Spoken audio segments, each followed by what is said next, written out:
Aujourd'hui, on va explorer un sujet central dans le sport de compétition, comme dans la pratique loisir, le stress et l'anxiété. Ce n'est pas un sujet théorique, c'est du concret, du vécu. Que tu sois athlète pro ou amateur, que tu pratiques en club ou en solo, tu as déjà connu ce moment. Le cœur qui s'accélère, les mains moites, les pensées qui s'affolent, les jambes lourdes avant une compétition. Ce moment où ton corps te dit, attention, il se passe quelque chose d'important. Alors aujourd'hui, je vais t'aider à comprendre ce qui se passe dans ton cerveau, dans ton corps, et surtout comment tu peux transformer cette charge émotionnelle en énergie de performance. On va parler neurosciences, psychologie du sport, expérience de terrain et outils pratiques. Et si tu te reconnais dans ce que je vais décrire, sache que tu n'es pas seul et qu'il existe des solutions simples, puissantes, adaptées à toi. Avant de commencer, je vais t'inviter à t'abonner à ce podcast, à le liker, le partager, à mettre des commentaires si l'envie te vient. Et pourquoi pas aussi me donner des idées de sujets à développer pour les prochains épisodes. Alors pour commencer, on va essayer de décrypter et comprendre le stress et l'anxiété. Le stress, tout simplement, c'est une réponse adaptative. C'est un message de ton cerveau qui prépare ton corps à faire face à une situation perçue comme exigeante. Il se manifeste par une activité physiologique, augmentation du rythme cardiaque, de la tension artérielle, contraction musculaire, baisse de la digestion, etc. Bref, ton corps passe en mode combat ou fuite. Et pour aller plus loin, le stress arrive car tu commences à mettre en relation la perception de la demande par rapport à la perception de tes ressources mobilisées. C'est donc un état subjectif et propre à chacun. Comme exemple simple, on pourrait prendre le fait de passer un examen, participer à sa première compétition ou alors jouer pour un match très important. Cette relation, elle peut être équilibrée ou non. Dans le sport, cette réponse peut être très utile. Un certain niveau de stress est nécessaire pour être réactif, concentré, performant. On parle souvent de stress optimal. Christian Targuay, dans la Bible de la préparation mentale, le modélise très bien avec le profil d'aptitude au défi et définit 3 types de défis. Un défi équilibré lorsque les exigences d'une situation sont perçues comme égales aux ressources perçues pour y répondre. Un défi déséquilibré lorsque les exigences d'une situation sont perçues comme supérieures aux ressources perçues pour y répondre. Et un défi déséquilibré lorsque les exigences d'une situation sont perçues comme inférieures aux ressources perçues pour y répondre. Le flow correspond dans l'action à un défi équilibré. Mais quand le stress devient excessif ou mal régulé,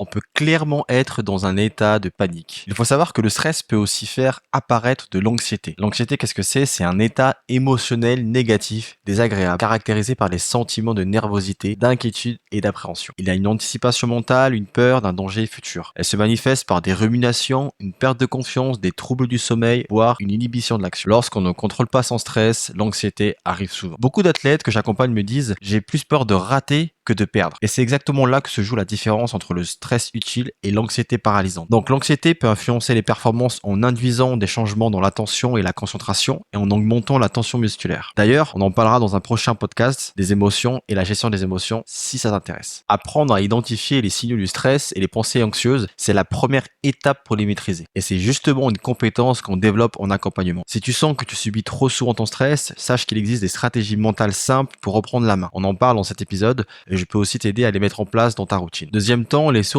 invisibles du stress chez les athlètes. Tu peux être parfaitement préparé physiquement, tactiquement, et pourtant être bloqué mentalement par des sources de stress invisibles. Parmi les plus courantes, il y a la peur du jugement, par exemple des parents, du coach, du public. Cette peur peut emmener exactement de l'anxiété. Et d'ailleurs, les peurs peuvent être des freins puissants et elles sont souvent liées à des croyances protectrices et limitantes. Tu n'y arriveras jamais, il faut que. Ensuite, il y a la pression du résultat. Il faut que je gagne, je ne dois pas me louper. Il y a aussi le manque de confiance accumulé suite à des échecs. Et enfin, il y a une identité d'athlète trop fusionnelle. Si je perds, je ne vaux rien. Ces stress sont souvent silencieux mais puissants. Ils nourrissent des schémas internes automatiques. Anticipation de l'échec, hyper-contrôle, repli, auto-sabotage. Le stress, on voit les signes à ton corps. Et elle se caractérise par l'agitation et forte tension, palpitations, vomissements, bouche pâteuse, douleur au cou, raideur des épaules, envie d'uriner fréquemment, poitrine bloquée, main moite, débit verbal, etc., etc. Et enfin, un discours interne négatif. Je dois sinon. Il faut que sinon. Je n'ai pas le choix sinon. Ces formules ont pour seul effet de faire monter la pression inutilement face aux défis. Dans mon travail avec les athlètes, on met souvent en lumière ces zones d'ombre et quand elles deviennent conscientes, elles cessent d'avoir le pouvoir. Passons maintenant à l'action. Voici des outils concrets pour mieux gérer ton stress et ton anxiété. Premièrement, la respiration. Une respiration profonde permet de stimuler le nerf vague qui calme le système nerveux. En l'entraînant régulièrement, 3 à 6 minutes par jour, tu peux faire baisser ton niveau de stress général, mais aussi l'utiliser comme outil express juste avant un moment clé. La visualisation mentale. L'imagerie mentale est utilisée par tous les grands champions. Elle permet de préparer ton cerveau à vivre l'événement de manière sécurisée. En visualisant tes gestes, tes sensations et ton attitude, tu construis un automatisme de confiance. Troisième outil, le discours interne maîtrisé. Ton cerveau écoute ce que tu te dis. Un dialogue interne négatifs, je vais me rater, je suis nul, impactent ton corps et tes émotions. Apprends donc à formuler des phrases simples, positives et crédibles que tu peux répéter comme des mantras. Quatrième outil, la routine pré-compétitive. Une routine mentale, par exemple les étirements, la respiration, des mots-clés, la visualisation, de la musique, permet d'installer une stabilité émotionnelle avant l'effort. Elle devient un rituel de mise en condition rassurante. Et cinquième outil, le scan corporel. Apprends à repérer les zones de tension dans ton corps, à les relâcher, à revenir à tes appuis, t'aide à te recentrer rapide. Ces outils que je viens de te donner ne sont pas magiques, mais pratiqués avec régularité, ils transforment ton rapport au stress et surtout, ils s'adaptent à toi. Et pour parler concrètement avec toi, voici un exemple d'un athlète avec qui j'ai travaillé. C'est un boxeur amateur qui avait tendance à s'éparpiller mentalement avant ses combats. On a mis en place une routine de quelques minutes avec musique, autodialogue, respiration, visualisation. Et aujourd'hui, il rentre dans le ring avec clarté et détermination. Tous ces résultats ne viennent pas d'un miracle, mais d'un entraînement régulier, mental, ciblé, personnalisé. Et tu peux en faire autant. Et au-delà des outils que je viens de te donner, ce qui change la donne, c'est de construire une vraie identité mentale. Cela signifie que tu dois savoir qui tu veux être, peu importe le contexte. Pose-toi la question, qui suis-je? Tu dois être aussi capable de rester toi-même sous pression et avoir des fondations mentales solides pour gérer les hauts et les bas. Cela demande donc de clarifier tes valeurs sportives et personnelles, de renforcer ton estime de soi en dehors du résultat, de développer ton autonomie mentale, savoir t'auto-réguler, t'auto-motiver, t'auto-recentrer. C'est un long processus, une aventure intérieure et c'est souvent ce qui permet de passer un cap durable dans ta vie sportive. Si tu as envie de construire cette identité mentale avec de la clarté, du sens, de la profondeur, c'est un accompagnement que je propose et n'hésite pas à m'écrire et à commenter si tu veux en discuter. Donc pour conclure, le stress et l'anxiété ne sont pas des ennemis, ce sont des messagers, à toi d'apprendre leur langage. Tu peux choisir de les subir ou de les transformer en énergie. Tu peux décider de les fuir ou de les apprivoiser. Et tu n'as pas à faire ça seul. Merci pour ton écoute jusqu'ici. Si tu veux approfondir ce qu'on a vu aujourd'hui, si tu veux aller plus loin dans ton mental, ton autonomie et ta sérénité en compétition, je suis là pour t'accompagner. Tu trouveras toutes les infos dans la description de cet épisode. À très bientôt pour un nouveau rendez-vous de la pause sportive.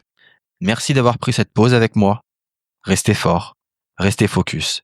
Et on se retrouve très vite pour un nouvel épisode. À très bientôt.